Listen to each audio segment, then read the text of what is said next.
नमस्कार। न्यूज़ डंका में आप सभी का स्वागत है। मैं महेश विचारे। दोस्तों, जम्मू और कश्मीर में अब कुछ दिनों में चुनाव होने वाले हैं और उस चुनाव को देखते हुए भारतीय जनता पार्टी ने अपना संकल्प पत्र जारी किया है। अमित शाह जिन्होंने अपने और साथियों के साथ इस संकल्प पत्र में क्या क्या घोषणाएं हैं, क्या क्या आश्वासन दिए गए हैं, उसके बारे में चर्चा की। उस वक्त उन्होंने कहा कि 370 ये जो अनुच्छेद है ये अभी इतिहास बन चुका है, ये फिर से लौट के नहीं आएगा। तो इसका मतलब यही है कि अभी जम्मू और कश्मीर में जो आतंकवाद था, आतंकवाद का माहौल था, ये भी अभी लौट के नहीं आएगा। क्योंकि इस संकल्प पत्र में सबसे पहला जो आश्वासन दिया हुआ है उसमें कहा है कि जम्मू कश्मीर से आतंकवाद का पूरी तरह से सफाया कर दिया जाएगा। और इसकी कोशिशें कुछ साल से शुरू है और 370 अनुच्छेद हटाने के बाद लोगों के मन में भी ये विश्वास पैदा हो गया है कि यहाँ पे अब पर्यटक आ सकते हैं, पर्यटन में जो भी बढ़ोतरी है हो सकती है। एक तरह से उनके जो अलग अलग व्यवसाय उनके शुरू थे वो भी अच्छी तरह से शुरू हो सकते हैं। एक तरीके से रोज़गार की उपलब्धि हो सकती है, विकास का जो रास्ता है वो भी खुल सकता है। ये अभी लोगों को विश्वास हो चला है और ये बहुत ही महत्वपूर्ण है। क्योंकि इससे पहले 2014 तक हम लोगों ने देखा कि जम्मू और कश्मीर ये इस तरह का इलाका था जहाँ पे बार बार पाकिस्तान की तरफ से आतंकवादी भेजे जाते थे, आज भी भेजे जाते हैं। लेकिन उस वक्त ऐसा माहौल था कि पर्यटक वहाँ पे जाना मुश्किल हो रहा था। वहाँ के सभी जो विकास के जो मार्ग थे वो बंद हो चुके थे, नया कुछ सोचना भी मुश्किल था। और ऐसे समय में यहाँ पे नरेंद्र मोदी की सरकार 2014 में आई और उनके नेतृत्व में ये 370 अनुच्छेद हटाया गया। और आज वो हटने के बाद एक तरीके से ये जो जम्मू कश्मीर है ये पूरी तरह से स्वतंत्र हुआ है। अब एक तरीके से वहाँ पे लोकतंत्र जो है वो काम कर रहा है और यही लोग चाहते हैं। लोग वहाँ पे आतंकवाद नहीं चाहते। वहाँ के भाजपा के कार्यकर्ता नेता जो थे राजा वकार, उनसे बात जब पत्रकारों ने की तब उन्होंने बताया कि पहले लोग वहाँ पे पूछा करते थे कि हमें बंकर बांध के दीजिए ताकि पाकिस्तान से जो गोलीबारी होती है, जो बम बरसाए जाते हैं, उनसे हम बच सकें। इसके लिए वो बंकर की मांग किया करते थे। लेकिन आज वही लोग वहाँ पे बिजली चाहते हैं, पानी चाहते हैं, विकास चाहते हैं, वहाँ पे ब्रिज हो, वहाँ पे रास्ते अच्छे तैयार हों।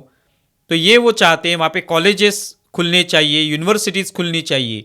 ये लोगों की मांग है। पहले वहाँ के विद्यार्थी जो थे वो जम्मू कश्मीर में नहीं पढ़ते थे क्योंकि वहाँ पे आतंकवाद का जो माहौल था उसके वजह से वो पढ़ने के लिए दूसरे राज्यों में जाया करते थे। अभी वहाँ पे यूनिवर्सिटीज़ बनेंगी, कॉलेजेस बनेंगी, तो एक तरीके से वहाँ पे विकास होगा और एक शांति का वातावरण तैयार हो सकता है। और ये सभी चाहते हैं। आज कांग्रेस और वहाँ की जो नेशनल कॉन्फ्रेंस है, इन्होंने एक साथ आने का निर्णय लिया है। उसमें नेशनल कॉन्फ्रेंस तो अनेक सालों से वहाँ पे सत्ता में है, लेकिन उनके राज्य में क्या वहाँ पे आतंकवाद खत्म हो गया? क्या वहाँ पे जो लोकतंत्र है वो बच पाया? ये तो दिखाई नहीं दिया कभी। और ये परिवार में ही ये सब सत्ता जो है वो चलती रही। लेकिन आज वही एक साथ आए हैं। कांग्रेस की भी राजनीति है, परिवार की राजनीति बनी है। और ये फारूक अब्दुल्ला की भी राजनीति जो है वो परिवार की राजनीति बनी है। ये दोनों पार्टियां एक साथ आई हैं।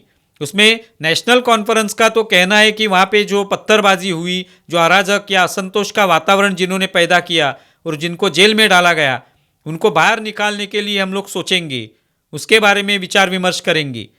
तो इस तरह की बातें करने वाली जो पार्टियां हैं, क्या वो विकास ला सकती हैं?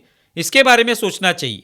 जो पार्टी जम्मू कश्मीर इतने सालों से विकास से दूर रहा, इन राज्यों में आज विकास की आवश्यकता है और लोग भी चाहते हैं।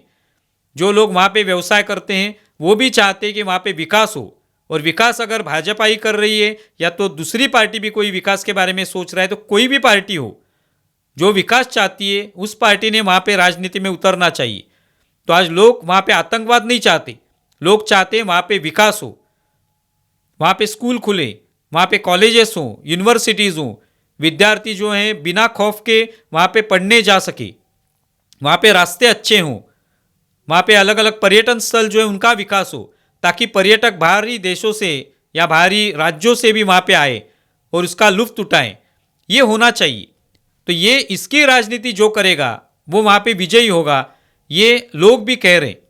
अभी हाल ही में जो हमारे विदेश मंत्री हैं एस जयशंकर, उन्होंने कहा कि पाकिस्तान से हमारी जो इससे पहले बातें हुआ करती थी, चर्चा हुआ करती थी, तो ये चर्चा अभी वैसे ही नहीं चलेगी। अगर पाकिस्तान से नकारात्मक कोई भूमिका बार बार पेश की जाएगी तो हम भी उसका उत्तर नकारात्मक तरीके से ही देंगे। पहले यही होता था कि पाकिस्तान की तरफ से आतंकवाद फैलाया जा रहा है, गोलियां बरसाई जा रही है, आतंकवादी भेजे जा रहे हैं, फिर भी भारत की तरफ से, भारत की जो केंद्र सरकारें हुआ करती थी उसकी तरफ एक उनके ऊपर दबाव रहा करता था, वो कोई कार्रवाई नहीं किया करते थे। लेकिन अब पाकिस्तान ने अगर नकारात्मक कोई कदम उठाया तो उसको नकारात्मक तरीके से उत्तर दिया जाएगा, ये भारत ने सर्जिकल स्ट्राइक के माध्यम से बता दिया है। तो ये जयशंकर कहना चाहते हैं और इसका मतलब यही है कि जम्मू कश्मीर में सिर्फ विकास की राजनीति चलेगी। जो भी आतंकवाद की राजनीति करेगा, उसके आड़ वहाँ पे अपनी सत्ता बनाने की कोशिश करेगा, उसको लोग अभी पसंद नहीं करेंगे। हाल ही में वहाँ पे पंचायत स्तर के चुनाव भी हुए, उसमें हमने देखा कि कितनी बड़ी संख्या में मतदाता जो है वो मतदान करने के लिए आए थे। इसका मतलब ये है कि लोग वहाँ के लोकतंत्र चाहते हैं, वो आतंकवाद नहीं चाहते। कोई हाथ में बंदूक नहीं लेना चाहता, कोई हाथ में पत्थर नहीं उठाना चाहता, क्योंकि वो लोकतंत्र से रहना चाहते। और यही जो आने वाले समय में होना चाहिए, वही भाजपा के जो संकल्प पत्र में लिखा है कि महिलाओं के लिए अलग अलग योजनाएं लाई जाएंगी, उनको सिलेंडर मुफ्त दिए जाएंगे, घर बनाए जाएंगे, पर्यटन स्थल बनाए जाएंगे, आतंकवाद का सफाया किया जाएगा। ये सब जो आश्वासन दिए हैं, ये पूरी तरह से विकास नीति जो है उसके प्रति प्रतिबद्ध रहने वाला ये संकल्प पत्र है। तो इस तरह का संकल्प पत्र क्या कांग्रेस बना पाएगी, क्या नेशनल कॉन्फ्रेंस बना पाएगी? ये प्रमुख विचार है। आप इसके बारे में क्या सोचते हैं ज़रूर बताएं। हमारा ये वीडियो ज़्यादा से ज़्यादा शेयर करें और हमारा यूट्यूब चैनल सब्सक्राइब करें। धन्यवाद।